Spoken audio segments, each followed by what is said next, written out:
¿Crees que el diseño tiene algo que ver con la producción audiovisual? Todo que ver.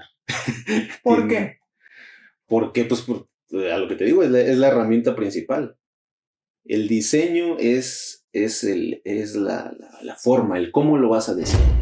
Pues el darte cuenta de que socialmente tienes ahí encima todo el poder del Estado y fue uno víctima de un operativo militar, pues sí te cambia las cosas. Estaba bien chavo, creo que tenía 19 años en ese entonces. Recuerdo una vez que me dijiste que habías conocido, me mostraste una foto de una persona que había ganado un Oscar. Uh-huh. ¿Ustedes trabajaron con ellos? Ah, sí, cómo no. Es una gran persona. Jaime Baxt. Fíjate, él es un tipo muy, una personalidad muy extraña, pero es de las personas más finas auditivamente que yo conozco. Llegué a la empresa y fue como conocer un Hollywood chiquito, ¿no? O sea, sí. Vi por primera vez un foro profesional así enorme. ¿Ahí qué hacen? ¿Comerciales? Sí, hacen publicidad. Ahí por lo regular hacen publicidad o películas, escenas para películas, arman un set y ahí filman, ¿no? Entonces ahí en esta empresa, ahí te digo, estudios de audio, salas de edición, de postproducción, hay foros, hay equipos profesionales, hay tramoya, hay todo. Y entonces pues se abre más el panorama. Bienvenidos amigos. Gracias por sintonizar nuestro podcast, Los Amigos de Cronos Digital.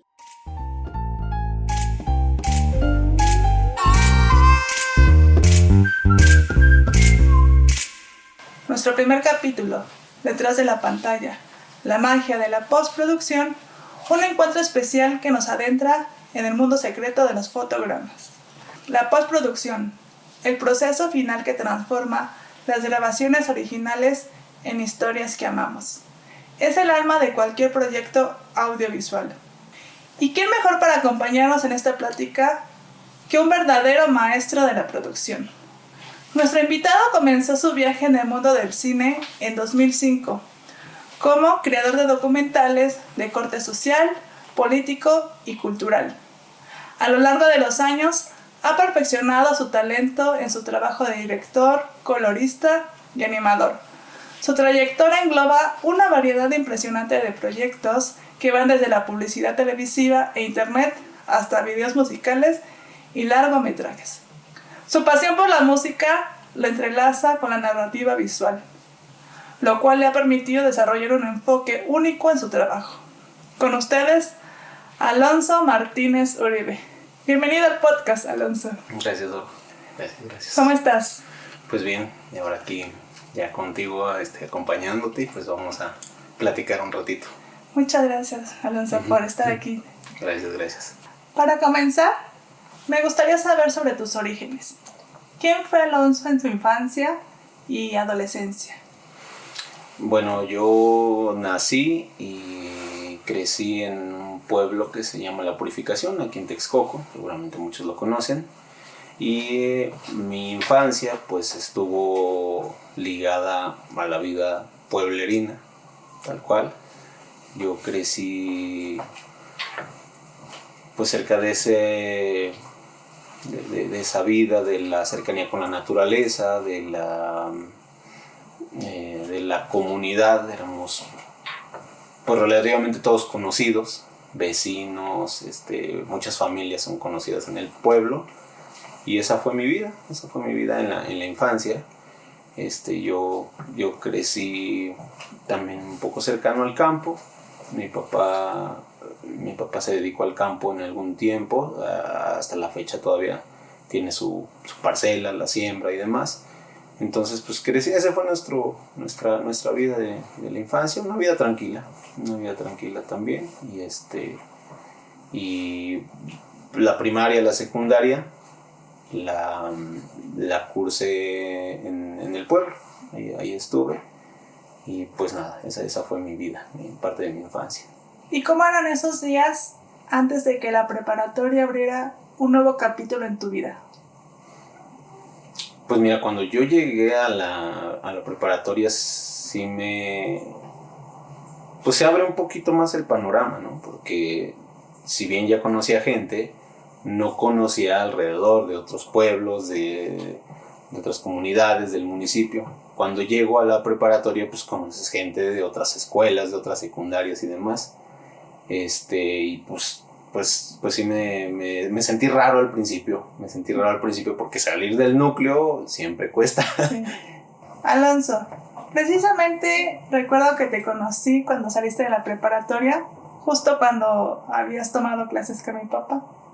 Uh-huh. ¿Me podrías contar un poco de esa experiencia que tuviste? Sí, pues mira, yo conocí a tu papá en el quinto semestre, me parece, sexto semestre de la preparatoria. Él me daba una materia que se llamaba Estructura Socioeconómica y Política de México, creo que así se llamaba. Y ese fue, creo que mi primer como acercamiento a la cuestión del cine. Tu papá, además de darnos la materia y el tema y aparte del pizarrón, era de los maestros que enseñaba su trabajo. Yo no sabía que él era documentalista. Él ya llevaba varios años, creo que desde los 60, 70 que ya tenía un camino recorrido en la cuestión del documental, y nos enseñó varios de sus trabajos. Nos enseñó varias en ese entonces, pero hubo una que a mí me gustó mucho, en particular, que se llama Atenco, la rebelión de los fulgores, creo. Nos enseñó varias. Había hecho Chimalhuac, se llamaba una no recuerdo el nombre completo, creo que tras las huellas de la loba, algo así se llamaba.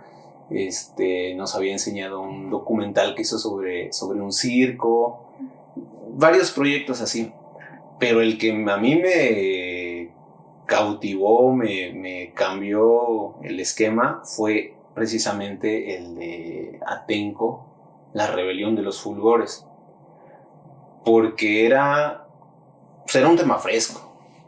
O sea, yo iba en 2005, estaba tomando la clase con él, y el movimiento de Atenco había surgido 2001, 2002, por ahí. Estaba como muy fresco el tema, y nos enseñó el documental. Más allá del contenido social, me gustó el modo en el que hizo el documental. Eso a mí o sea, el mensaje me entró así, ¡pum!, directo. Porque estaba bien hecho, la música, la narración, el modo del montaje. Yo en ese momento ni sabía, o sea, no sabía ni de qué se trataba. Yo lo veía y dije, me gusta. ¿Por qué? Quién sabe, pero está bien hecho, a mí me gusta. Y ese documental en específico se me quedó como muy, muy grabado. Y justo esa era mi próxima pregunta. ¿Qué te llevó a colaborar con mi papá en sus proyectos cinematográficos? No, pues eso. O sea, eso, conocer gente que estaba... Pues imagínate una vida tranquila en el campo y no pasa nada, relativamente estable. Y te das cuenta que los problemas están cerquita. Un problema social bien cerquita, ¿no? Que implicaba el saqueo de recursos, que implicaba abuso, que implicaba también organización. Todas esas cosas pues me vibraron en la mente. Entonces me dio curiosidad, porque dije, pues hay gente que también le está trabajando, ¿no? Hay gente que también está organizándose. Y yo me quise acercar a tu papá. Y de hecho mi acercamiento fue después de que terminé la preparatoria. Sí. Yo le he haber mandado un correo como en, no sé, noviembre, diciembre, por ahí. Y fue bien curioso porque pues me acuerdo que le escribí así en un parrafito: profe, a mí me gustaría aprender, acercarme con ustedes, saber un poco más de la organización, demás, ¿no? Y sinceramente yo pensé que no me iba a hacer caso. Yo la verdad dije, no, pues entre tantos alumnos que tiene, este chamaco, ¿qué? Y me habla, bueno, me escribe más bien, me dice, Alonso, con gusto, y así sin más rollo, vente para acá, vente y nos organizamos y vamos, yo te presento con la gente del movimiento y le entramos. Y así fue. ¿Cuáles fueron tus primeras producciones que realizaste con mi papá? Eran... ¿Cuál fue la primera? Pues mira, en ese momento, hablando del movimiento de Atenco, te digo que estaba muy fresco y estaban como muy organizados. De 2002 a 2006 más o menos, hubo muchas reuniones, se organizaban, tenían reuniones con el gobierno y demás. Y entonces tu papá registraba todo eso. Y me enseñó. Yo mis inicios fueron con él. Me acuerdo que grabábamos con una camarita, una High 8, así una chiquita, y me aventó al ruedo. O sea, él me dio una clase, no me acuerdo que había una reunión con la gente de gobernación, alguna reunión que hubo con la gente de Atenco, y entonces me dice, Alonso, no puede ir mi esposa, no puede nada, entonces quiero que vayas. Le dije, profe, yo no sé ni manejar la cámara, ¿cómo le hago? Aquí se prende, aquí se apaga. Y me enseñó, me dio una cátedra así rápido, me dibujó unos muñequitos con un piquito y me dice, ¿sabes qué? Este es tu personaje y le das el aire para acá o le das aire para acá, ¿no? Y me decía, no me va a servir un encuadre de menos de 10 segundos. ¿Qué quieres decir? Mira, tú lo que te vibre, lo que tú quieras filmar, fílmalo, pero quédate quieto 10 segundos. Y así, te quedas y cortas lo que quieras. Y eso me lo dijo un día, o esa tarde, y al otro día me fui, así con mis baterías y con mi camarita High 8, y ahí estuve. Luego me aventó a la rueda. Y ahí tu papá me empezó a enseñar cuestiones de montaje, me compartió bibliografía, me puso a leer mucho. Yo recuerdo que me puso a leer mucho sobre producción cinematográfica, sobre encuadres, sobre edición, y no solo sobre cuestiones de cine. Me puso, o sea, me decía, mira, lee poesía, lee cuentos, lee cuestiones sociales. O sea, me puso a leer de todo. Si tienes que estar completo para esto, ¿no? Y ahí empezamos, digamos, esos fueron mis primeros acercamientos al cine, a la cuestión documental en este caso. Sí, tú ya tenías esa sangre de a lo mejor ser documentalista. Llegaron los primeros años para escoger tu carrera, cumpliste 18. ¿Por qué elegiste música y no cine? Pues música la elegí un poco por tradición, por mi papá, porque mi papá es músico, él toda la vida se dedicó a eso, entonces fue un poco por contagio.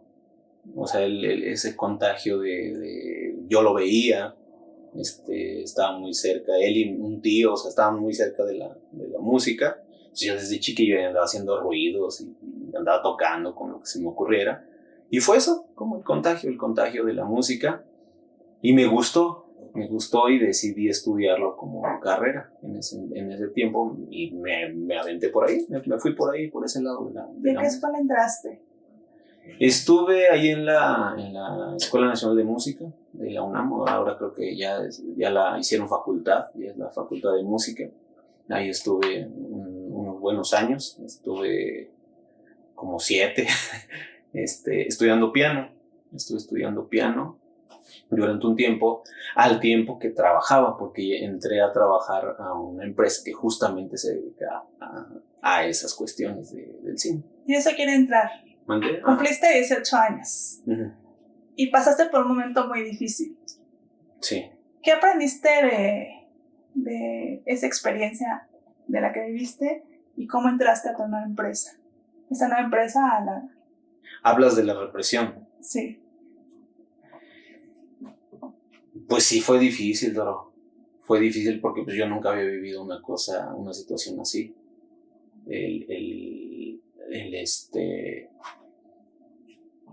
Pues el darte cuenta de que socialmente tienes ahí encima todo el poder del Estado y fue uno víctima de un operativo militar, pues sí te cambia las cosas. Estaba bien chavo, creo que tenía 19 años en ese entonces.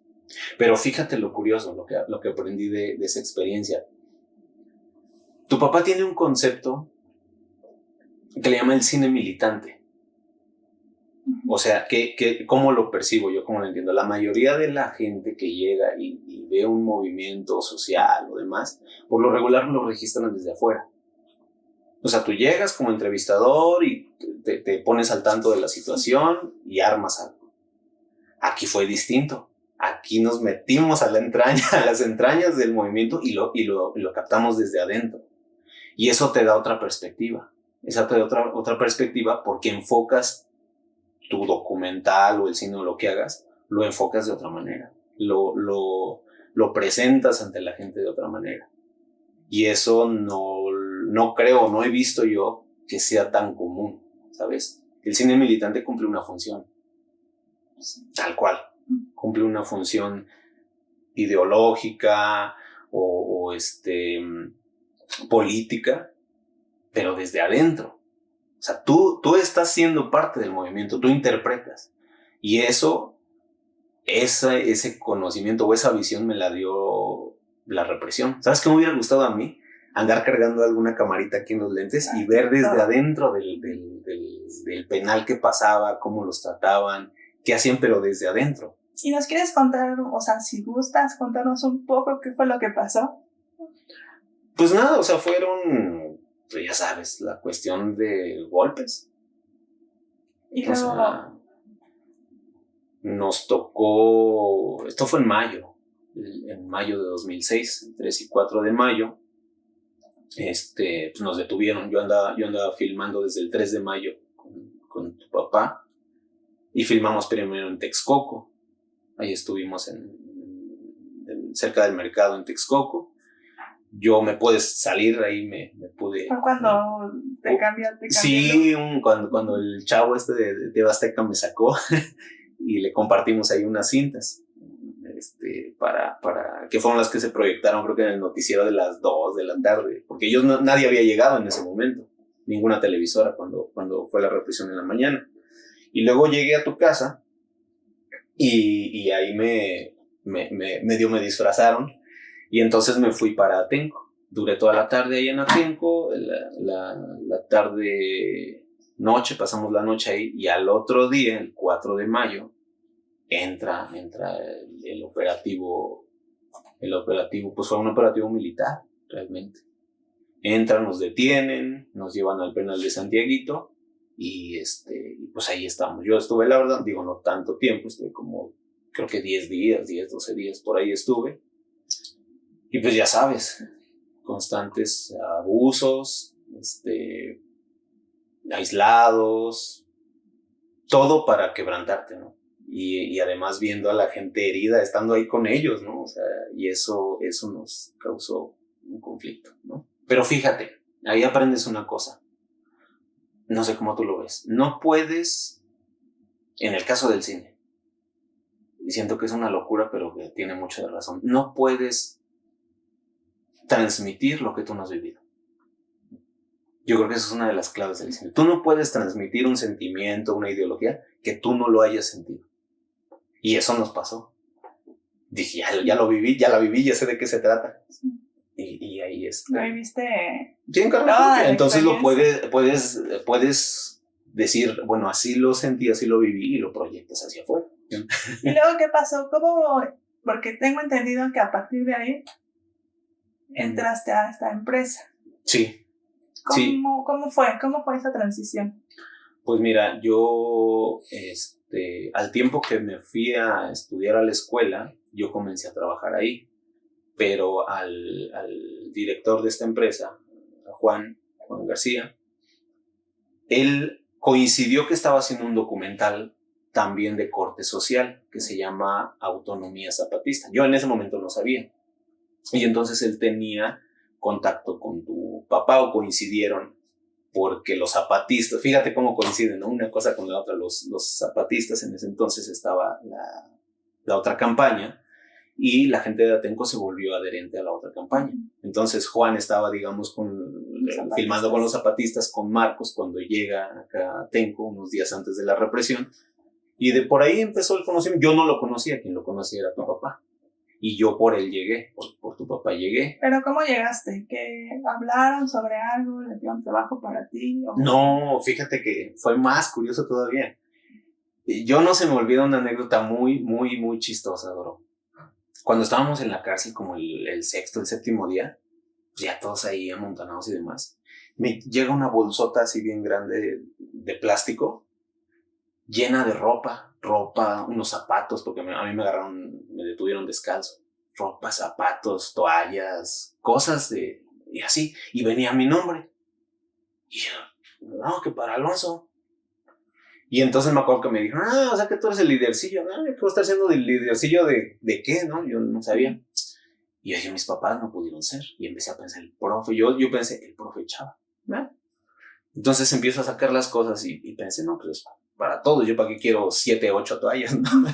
Y empezamos a repartir y ya. Y entonces entre todas esas cosas me encuentro una carta, ¿no? Una carta así bien, entonces la saco y la empiezo a leer. Y la carta así literal decía, a quien corresponda, de una empresa que se llama AMB, Arte, Música y Video. Por medio de la presente, comunicamos que José Alonso Martínez es trabajador de nuestra empresa, figura en nuestra empresa y es parte de nuestro equipo que estaba filmando para un documental llamado Autonomía Zapatista. ¿Y tú qué hice yo? Y firmado por Juan E. García. Y yo entro en shock, digo, ¿qué es esto? Yo, seguro que soy yo. Sí, o sea, fue así de extraño. Dije, ¿quién es Juan García? Pero entendí un poco el mensaje. Entendí el mensaje. Y dije, ok, vamos. Porque era la única manera de salir en ese momento. Entonces, cuando yo salgo, ya, le digo a tu papá, le digo, oiga, yo quiero conocer, ¿quién es Juan García? Dice, vamos, y lo conocemos. Entonces yo llego y un día fuimos a su empresa y lo conocí. Y pues eso, le di las gracias, le dije, oye, Juan, me sacaste de un apuro, ¿no? Dice, lo que quieras. Lo que quieras, yo, pues ahí estamos, ¿no? Lo que necesites en tu proceso. Y dice, aquí estamos. Órale, pues. Pasaron los meses, yo me voy a vivir a la ciudad, entro a la escuela y necesitaba trabajo. Y digo, pues, ¿cómo le hago? Entonces llego con Juan y le digo, oye, Juan, ¿hay llego con Juan y le digo, ¿hay alguna oportunidad? Me gustaría trabajar para ti, si es posible. Y, sí, déjame ver, a ver qué hay para ti. Yo te voy a ser bien sincero, yo pensé, digo, no porque sea menos, ni mucho, me dije, voy a empezar desde abajo, voy a ayudarnos a la vigilancia, a jalar cables, a la limpieza, yo no tengo bronca, o sea, la verdad es que yo no tenía problema. Y entonces, un día, porque ya veníamos a audiencias aquí en el penal del Molino de Flores, y me dice, no, mentiroso, no veníamos al pueblo, estábamos todavía en Toluca. Y me dice, oye, Alonso, ve el lunes, hace cuenta que nos encontramos un viernes, y me dice, ve el lunes.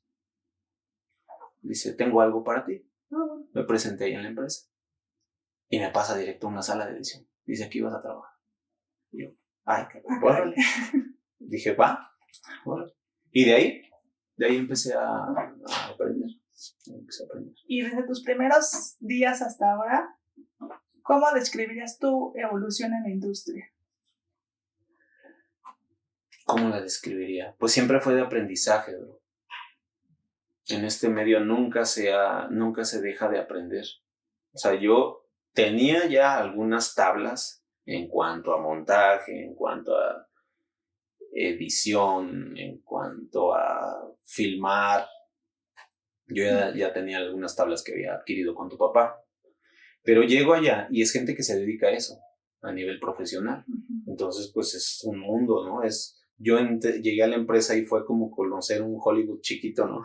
O sea, sí. Vi por primera vez un foro profesional así enorme. ¿Ahí qué hacen? ¿Comerciales? Sí, hacen publicidad. Ahí por lo regular hacen publicidad o películas, escenas para películas, arman un set y ahí filman, ¿no? Entonces ahí en esta empresa, ahí te digo, estudios de audio, salas de edición, de postproducción, hay foros, hay equipos profesionales, hay tramoya, hay todo. Y entonces pues se abre más el panorama. Dije, ok, o sea que esto No es nada más esto editar, ¿no? deja de fácil, o sea, es muy diverso, es muy diverso. Sí. Y a partir de ahí, a aprender, ¿no? Yo recuerdo que cuando llegué en automático, me mandaron a algunos cursos, en ese entonces, ¿dónde fue? En el CCC, el Centro de Capacitación Cinematográfica, que está ahí por Churubusco. Entonces me tocó ir a cursos de edición, cursos de corrección de color, cursos de animación. Sí, esos cursos más que nada para perfeccionar la parte técnica. O sea, enseñarte cómo mover el programa, cómo subir, bajar, ya sabes, cuestiones técnicas. Las cuestiones técnicas fue lo que aprendí. Y lo demás fue en el camino, lo demás ya lo fui aprendiendo en el camino. Yo era alumno de muy buenos editores, tuve la suerte de conocer a muy buenos editores que ya trabajaban ahí, entonces yo llegaba y los asistía, oye, ¿en qué te ayudo? Entonces a poco me empezaban a poner, oye, pues necesito que tomes algunas fotografías, necesito que filmes esto, necesito que me ordenes tal proyecto, y así empecé. Ya ellos de manera profesional pues ya hacían proyectos, entonces yo entré como apoyándolos y ahí fui adquiriendo todavía más, como más conocimiento, más experiencia o experiencias, ¿no? Con los proyectos que llegaban ahí. Y ahorita nos estás platicando que estuviste en varias áreas como la edición, animación. Uh-huh. ¿Cuál de todas estas áreas en las que has trabajado en AMB te gusta más? Hijo, es que tienen lo suyo. Cada área tiene lo suyo. O sea, el montaje, por ejemplo. Imagínate, no sé, yo lo veo así. Imagínate que es como cuando uno va a tener un hijo. Uh-huh. Lo planeas, tu proyecto empieza desde el guión y lo tienes en mente y lo piensas, luego lo pasas al papel y lo tienes ahí. Pero en el momento, incluso la producción, lo filmas. Pero en el momento que entras a la sala de edición, es como si entraras a la sala de parto. Uh-huh. Es en el momento en que ya vas a ver materializado lo que imaginabas, ¿no? Y no solo en cuestión de imagen, no solo en la imagen. ¿Sabes qué? En el mensaje subjetivo que quieres plantear, en la idea, en la imaginación, ahí lo aterrizas, en el momento de la edición, del montaje, ¿no? Y tienes todos los recursos que acomodarlos. Cómo cortas, cómo encuadras, cómo decides poner cierto plano y cierto plano no. Y se vuelve una magia. O sea, yo me acuerdo que cuando me empezó como a gustar más, perdí hasta la noción del tiempo. Empezaba yo a editar en un rato y paraba porque ya me dio hambre o porque ya tenía sueño. ¿Sí? Porque te metes ahí creando literal un universo nuevo. Sí. Esa es, digamos, en la cuestión del montaje. La corrección de color siento yo que todavía un poquito más sutil. Porque no es de que lo notes o lo percibas a primera vista. Es decir, para mí una buena corrección de color es la que no la notas, no la percibes. Uh-huh. O sea, tú dices, esta imagen por ejemplo, imagínate, no sé, un paisaje, un bosque, un amanecer, y tú ves una imagen, al momento que la ves, sientes que te metes a la imagen. Y tú dices, ¿por qué me está provocando esto? Uh-huh. ¿Qué lo causa? Uh-huh. Pues eso le está causando una paleta de colores o que estás creando una mascarilla para darle profundidad, todas esas cuestiones técnicas. Pero el espectador no las, según yo o lo que percibo, no las debería percibir como tal, ¿no? Que hay un trabajo detrás y tiene su encanto. La animación, en eso no me dediqué tanto como al montaje y a la corrección. Sí me tocó hacer animaciones en 2D, me ha tocado hacer algunas animaciones, pero sí me ha tocado ver el proceso. No es mi área, pero sí me ha tocado ver el proceso de animación. Y pues es para un mundo de locos. ¿Por qué? Porque lo que quieras, lo haces realidad. Sí. Lo que se te ocurra. O sea, imagínate una escena y quiero que el sol explote. ¡Pum! Lo haces explotar. Lo que se te ocurra, bro.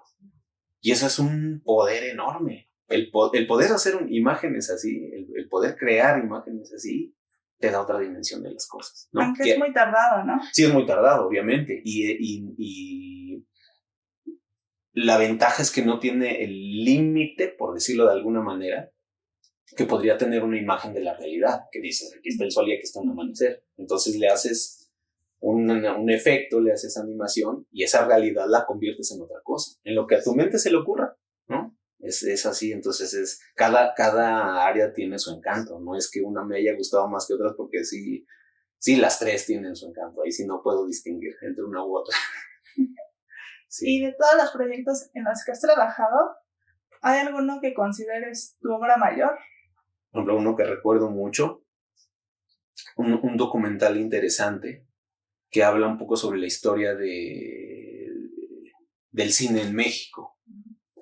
Este documental lo hizo una chica que trabajó hace muchos años en la empresa, Viviana García Besné. Ella hizo un documental que se llama Perdida y habla un poco sobre la historia del cine en México, cómo llega el cine aquí a México en la década, no sé, no recuerdo, de los 20, de los 30, que llega el cine sonoro al norte del país, allá por Chihuahua y los primeros cines y demás. Y da la casualidad de que esa historia que está contando es de su familia. O sea, es su familia, fue su abuelo el que trajo el cine sonoro a México, y luego avanzó el tiempo, llega la época del cine, la época de oro del cine mexicano, ¿no? En las producciones, y resulta de que también son familiares de ellos, ¿no? Es parte de la familia de ella. Llegan los 60, los 70, incluso la época de, no sé si tú conociste, el famoso cine de ficheras. Ah, sí. De cuando Lin May, pues todas estas chicas, ¿no? El cine del cabaret y demás, lo produjeron sus tíos. Una cinematográfica que se llamaba Cinematográfica Calderón, recuerdo. Y entonces me toca conocer el recorrido desde los 20 a casi la decadencia del cine, pues digamos comercial, ¿no? Ya al finalizar el siglo, y que empieza el cine de Hollywood. El cine comercial, la gente se va hacia el cine de Hollywood y toda esta historia se queda olvidada. Las películas del santo, todo lo que vimos, ¿no? Las películas que ahora puedes ver ahí en televisión abierta, ¿no? Que finalmente es otro contexto, otro contenido, cine más comercial, pero que también es parte de la historia, digamos, del proceso del cine. Fue otra película que a mí me vibró, me abrió los ojos, ¿no? Y así, cada proyecto tiene su magia. Y en la parte comercial, o sea, ¿has hecho comerciales, anuncios? Sí, muchos años. Ahorita ya es un poco menos, pero cuando yo entré, hacíamos mucha publicidad, mucha publicidad. Hacíamos spots para televisión principalmente. No había tanta fama en el internet, o no era tan abierto como ahora, ¿no? Y te hablo de hace 15 años, que cambió la industria muy rápido. Pero en ese momento hacíamos spots para diferentes empresas, para marcas de autos, para que las llantas, o que los dulces, o que eso. Entonces, me tocó también finalizar esos proyectos, editar algunos, corregir de color algunos, masterizar otros. Siempre en algún momento, hacíamos algo ahí, ¿no? Entregábamos, lo que sí hacíamos muy seguido era entregar másters para las televisoras. Antes no era como ahora, antes se entregaban en cintas, Betacam digital, Betacam SP, formatos en cinta, y se los llevabas. Entonces nosotros generábamos esos máster y repartíamos para las televisoras. Esa era la labor que me tocaba a mí también. Oye, ¿ya has tenido algunos proyectos complicados? ¿Cómo? Que se te hayan complicado, que digas, ay, es que esto no lo sé hacer, o no me siento bien con mi equipo, que tú digas, ¿sabes qué? Me doy por vencido y ya no lo quiero hacer. No como tal. ¿Sabes qué sí me pasó?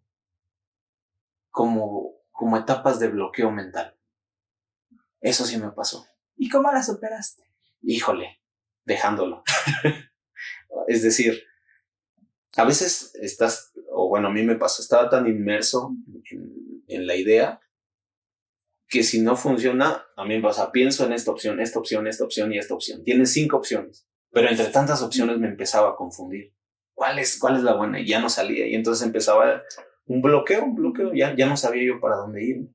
Y a mí lo que me funcionó fue dejarlo de lado por un momento. O sea, levántate de la sala, despéjate, haz otra cosa y olvídalo por un momento, ¿no? Y me causaba conflicto porque a veces había material que urgía, más en la publicidad, o sea, en la publicidad lo tienes que entregar para ayer. Sí. ¿Me explico? Entonces, todo urgía y entonces había ese bloqueo creativo y a mí entonces yo decía, no, necesito 1 hora o 2 horas para descansar. Y iba, me sale, y de la nada llega la idea, ya cuando estás por ahí en otra cosa, dices, es esto, y regresa corriendo a la sala y lo armaba. Siempre he tenido como esa, pues no sé si suerte o virtud, pero eso es lo que a mí me pasaba. Así yo superé esos bloqueos mentales, ¿no? Y bueno, Alonso, ¿quiénes son tus mayores influencias en el cine y la producción audiovisual? Bueno, yo cuando empecé a aprender con tu papá,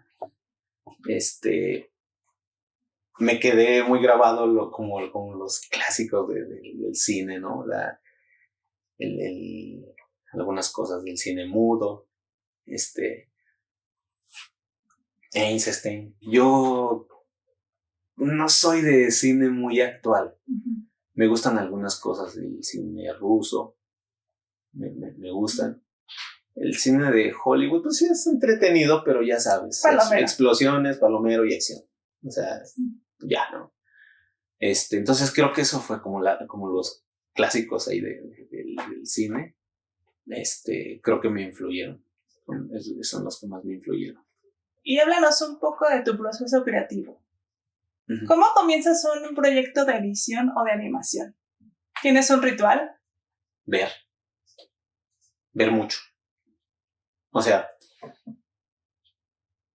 yo no puedo tener una idea clara. Sí de lo que quiero decir, uh-huh, pero no de cómo lo voy a decir, en mi caso particular. Yo necesito ver la imagen y en base a eso, saber qué te pide la historia, uh-huh, qué te pide Sí, ¿qué te va pidiendo la historia para comunicar lo que quieres decir, ¿no? Entonces, imagíname, llega a mí en una película es relativamente fácil, ¿no? Te llega el guión, tú tienes tu guión técnico, te llega la imagen y tú ya sabes qué historia vas a contar. Uh-huh. Y le entras y empiezas a ver los diferentes recursos del montaje para que lo puedas hacer, ¿no? Lo puedes ver así. En el caso del documental, yo percibo que a pesar de que también puedes hacer un guión, es un poquito diferente. Porque si ya tienes un material hecho, hay que adaptarse. Sí, y lo ves. Tienes que ver mucho toda la imagen, ver. Y ya de ahí, yo en mi caso particular, a partir de ahí, empiezo a armar con la idea o con la hipótesis que se tiene del documental, ¿no? Y es eso, o sea, es ver. Antes que empieces a planear cualquier cosa, tienes que ver tu material. Empezando por ahí. No hay más, ¿no? ¿Y cómo incorporas tus influencias musicales en tu trabajo de producción audiovisual? Pues se complementa. O sea, la banda sonora, la parte de audio, tiene una importancia vital en una buena película, en cualquier producción, ¿no? Es parte importante y yo siento que es un refuerzo. Es un refuerzo es decir, si tu imagen ya está dando un mensaje, así por sí misma estás alimentando un sentido, la vista, y ya que lo tienes y te está causando una sensación, ¡pum!, inyecta una onda sonora. Lo potencias. Y eso lo puedes experimentar bien fácil. Ve 10 minutos de cualquier película y bájale todo el sonido. Y luego se lo subes. Vas a ver la diferencia. La banda sonora es vital, es una herramienta importantísima, ¿no? La música, el diseño de audio, todo eso me permite. Incursioné un poco, me he metido un poco a esa cuestión. Me ha tocado hacer videos musicales también. Entonces complemento, el audio es un complemento importantísimo de la imagen. Entonces sí es importante, ¿no? También la cuestión musical. y la industria está en un constante cambio. ¿Cómo te mantienes actualizado en las tendencias y las tecnologías? Híjole, ahí creo que me voy a meter en camisa de 11 varas, ¿no? Pero yo siempre he tenido un conflicto con ese cambio aparente de la industria. Yo siento que la industria no está cambiando tanto. Es decir, los procesos han cambiado.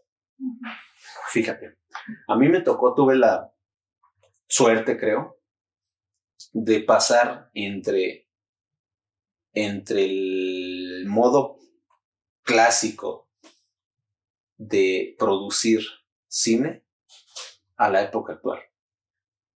Ese trabajo, esos procesos cambiaron bien rápido en 15 o 16 años.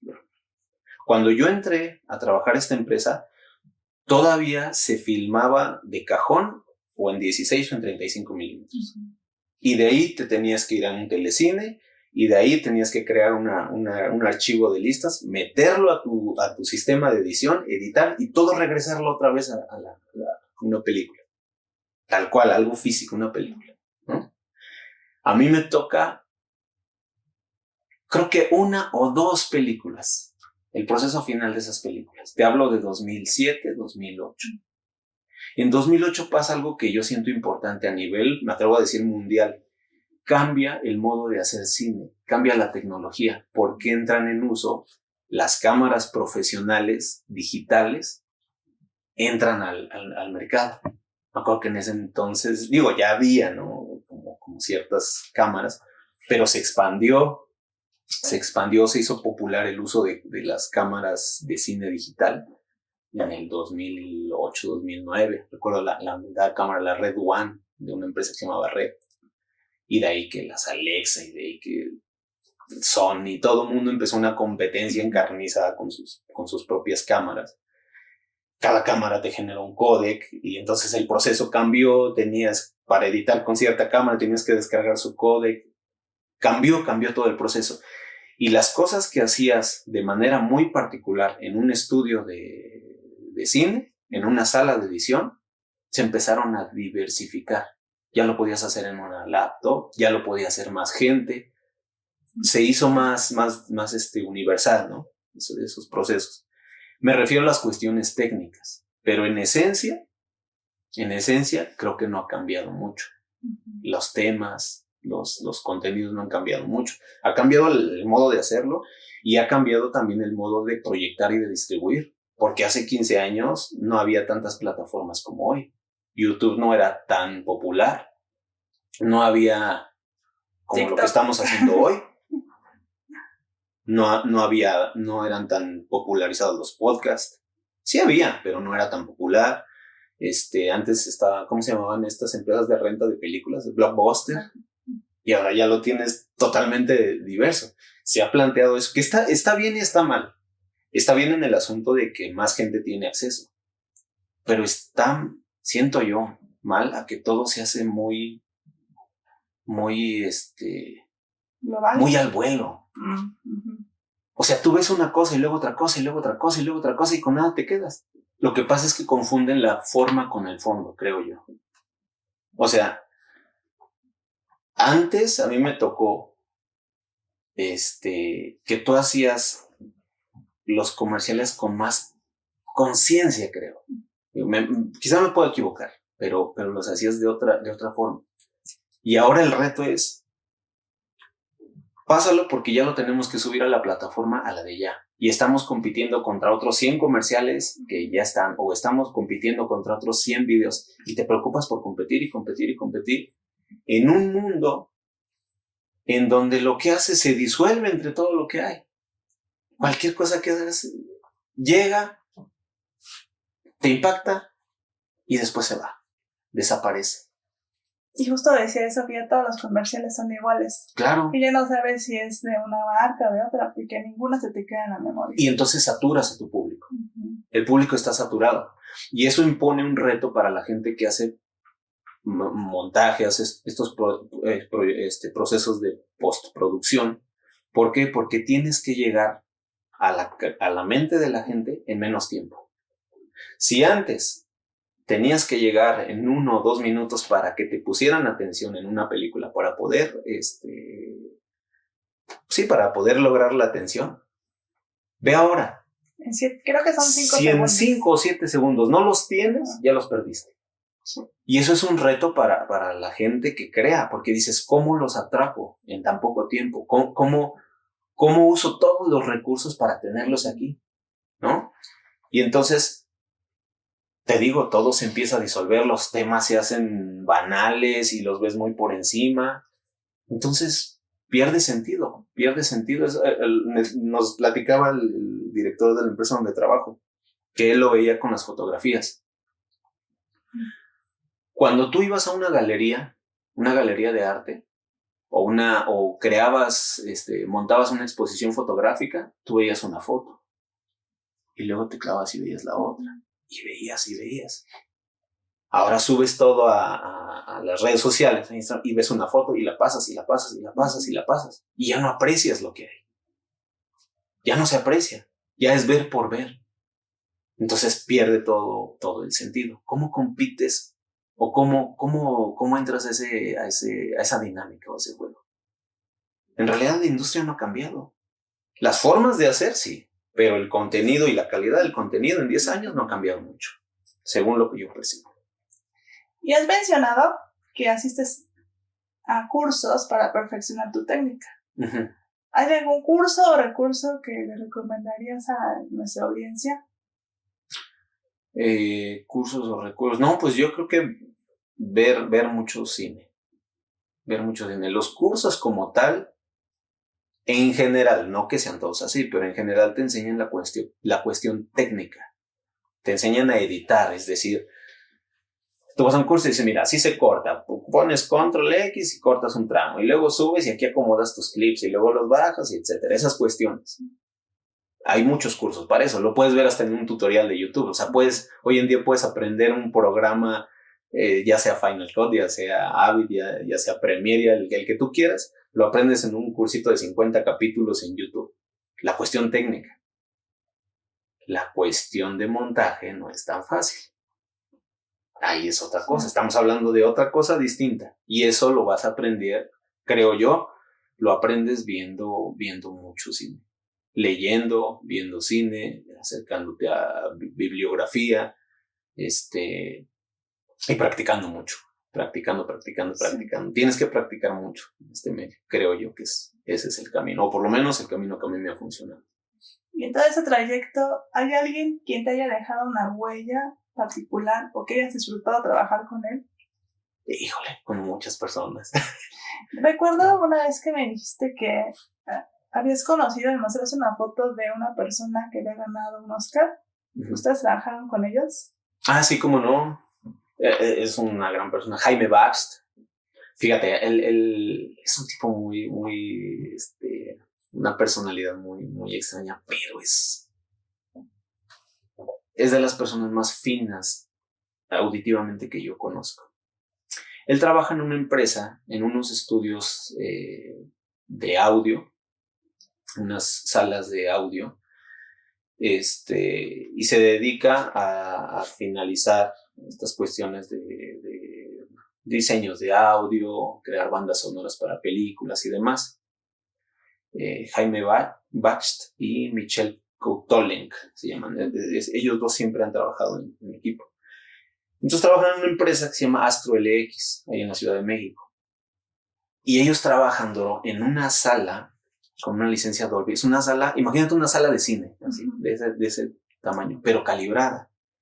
Las cuestiones acústicas están muy medidas, miden frecuencias, cuánto tarda en llegar, el aislamiento acústico, los sistemas de audio y demás. Bueno, ese juguetito les permitió a ellos tener pues todas las herramientas, y hasta donde yo tengo conocimiento creo que fueron los primeros mexicanos en ganarse un Oscar hace como 3 o 4 años. Sound of Metal, creo que se llamaba la película. Una película muy curiosa en donde se supone que es un tipo que se queda sordo y entonces ellos, para hacer el diseño sonoro, ponen micrófonos muy cerca del cuerpo de la persona. Entonces tú puedes escuchar el corazón, tú puedes escuchar el pulso, tú puedes, como ese tipo de cositas, ¿no? y la manejaron con una maestría y eso les valió ser los primeros mexicanos en ganarse un Oscar en diseño de audio, ¿no? Y pues son unos tipos bastante humildes, bastante nobles, con los que he podido platicar y aprender mucho de ellos y escuchar su material. Tú te paras en medio de esa sala y ¿sabes cómo le dicen a esa sala? No. ¿Cómo le dice Jaime Bars? Hasta donde yo me acuerdo le dice el útero.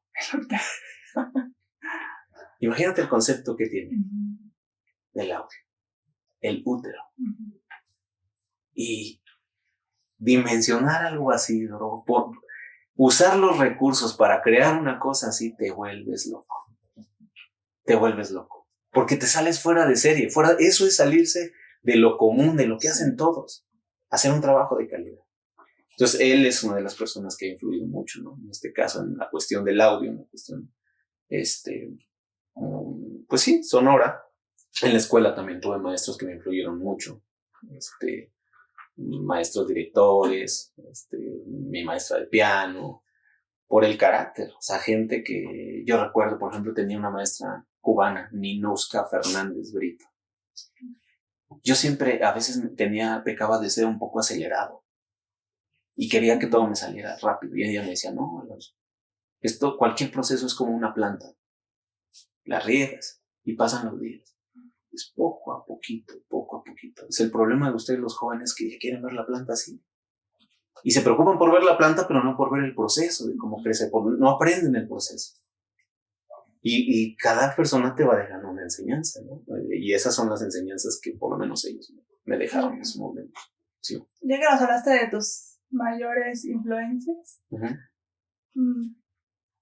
que como a ti te dieron consejos, ¿tú le podrías dar un consejo sobre la producción cinematográfica o audiovisual a la gente que nos está escuchando? ¿Algún consejo? Híjole, como tal. A los alumnos o a la gente que quiere estudiar, que no sabe, ¿qué consejo les darías? Pues que primero tener la voluntad, eso es primordial, tener las ganas y la voluntad de iniciarlo es bueno. Muchos chavos hoy en día con la apertura de las redes sociales, del cine, ha habido como una especie de boom y ha habido muchos chavos incursionando en el cine, ¿no? Pero regresando un poquito al tema que platicaba, yo creo que lo que les diría es no confundan precisamente eso, la forma con el fondo, ¿no? Que no se confunda la forma con el fondo, con lo que quieren decir, porque muchos chavos se pierden en las letras, en el efectito, ¿sabes? Que todo el mundo quiere hacer efectos. Sí, no. Tienen que afinar más el ojo, que aprendan a ver, que aprendan a encontrar el mensaje que tú tienes que decir, porque todas estas cuestiones de el audio, el montaje, el diseño gráfico en tu caso, todo eso son herramientas. ¿Para qué? Para que tu mensaje llegue, para lo que tú piensas llegue a la mente del otro, para que te comuniques. Pero muchos chavos pues confunden, porque a mí me pasó también, o sea, es parte de nuestros inicios, a mí me pasó. Y hablando de un poquito del diseño, antes de terminar esto, ¿crees que el diseño tiene algo que ver con la producción audiovisual? Todo que ver. ¿Por qué? Porque, pues, a lo que te digo, es la herramienta principal. El diseño es la forma, el cómo lo vas a decir, ¿no? Tú dices, imagina esto, en una imagen, en una ilustración, por ejemplo.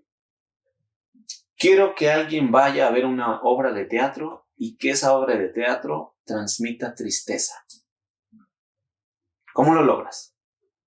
Entonces ahí entra el diseño, porque empiezas a pensar, a ver en las reglas del diseño, ¿no? ¿Qué colores coinciden con una sensación que va hacia la tristeza? Un color frío.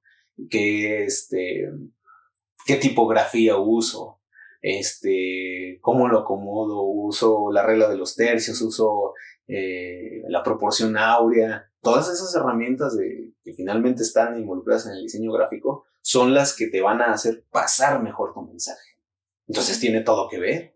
Sin el diseño no llega el mensaje, Sí. ¿no? Es muy importante el diseño gráfico en este caso, hablando específico en lo visual, es la herramienta principal para que tú puedas hacer llegar tu mensaje.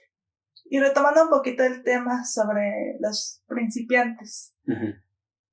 Basado en tu experiencia, ¿hay algún error común que tienen los principiantes y cómo lo evitarían? Un error común. Uno es que te decía del ser como efectista. Y otro que yo me he dado cuenta que, no sé si me voy a echar a alguna gente encima, la libertad, Doro. Hay un fenómeno curioso que yo percibo que está pasando. Con la apertura del cine, que cualquier persona ahora puede hacer videos y subirlo a las redes sociales y demás. Hablando no propiamente del cine, sino en general de la producción audiovisual. Mucha gente se está acercando y mucha gente emite su opinión, que es muy respetable y muy rescatable. Que todo mundo pueda emitir su opinión y decir y manifestarse. Pero ¿sabes qué percibo yo? Que muy pocos tienen un sentido de responsabilidad en lo que dicen y plantean. Así de sencillo. Porque el cine, en este caso el video, tiene un poder enorme para cambiar tu forma de pensar, para plantearte otras ideologías. ¿Me entiendes? Sí. Tiene un impacto en la gente. Y tú ves la cantidad, perdón por la palabra, pero la cantidad de estupideces que ahora suben a las redes sociales y que mucha gente y muchos chavos lo toman como verdad. 10 consejos para ser un mejor editor. Y empiezas y los enumeras y los sigues como una receta de cocina cuando no es así. Pero sin embargo, se amparan y está bien. O sea, se amparan y dicen, cada quien dice lo que quiere porque somos libres de decir lo que quiere. Está bien, te la compro. Tú eres libre de decir lo que quieras y de plantear lo que quieras. Pero tienes que tener ese sentido de la responsabilidad y saber que cada cosa que dices y cada cosa que planteas tiene un efecto en la gente. Y eso no lo están haciendo y me atrevo a decir, la gran mayoría de los que están, de los influencers, ¿no? De la gente que hace a veces podcast de entretenimiento, planteando temas, perdón, pero bien estúpidos, Doro. O sea, planteándolo como si fuera la verdad del mundo, y los chavitos de secundaria, se la creen. Y dicen, sí, así son las cosas y así es la realidad. Te digo, rescatable porque se ha diversificado y puedes ver y escuchar todos los puntos de vista. Lo que no es que esa gente no sabe que tiene esa responsabilidad con los demás. Y hay que ser también prudente con lo que dices y con lo que hablas. Porque si bien lo puedes manifestar y lo puedes poner a la contra con otra idea, o sea, eso lo puedes hacer y lo puedes lograr, también puedes ocasionar que se generen actitudes o que culpen inclusive a gente que no lo merece, o que difames, o sea, ¿me entiendes? Y eso es bien peligroso. Hay que comunicar con responsabilidad, creo yo. Sí. Y bueno, ya para concluir esta hermosa charla que hemos tenido hoy y tan fructífera, ¿qué viene para Alonso en el futuro? ¿Cómo te ves en 5 años? Ay, no lo sé, más viejo. No, pues yo planeo seguir aprendiendo, Doro. En este camino yo creo que no dejas de aprender. El cine, las artes tienen la virtud de que siempre te generan algo nuevo, siempre hay algo novedoso, siempre hay otro enfoque, siempre hay una nueva manera de aprender, siempre hay nuevas crisis también. O sea, siempre va a haber algo nuevo que ver. Y el chiste es no quedarte frenado. A mí me ha pasado de repente, ¿no? que me he sentido como estancado. Y digo, ¿qué hago? En cuestión de la producción del contenido, de las cosas que yo pueda hacer, ¿no? Digo, ¿qué hago?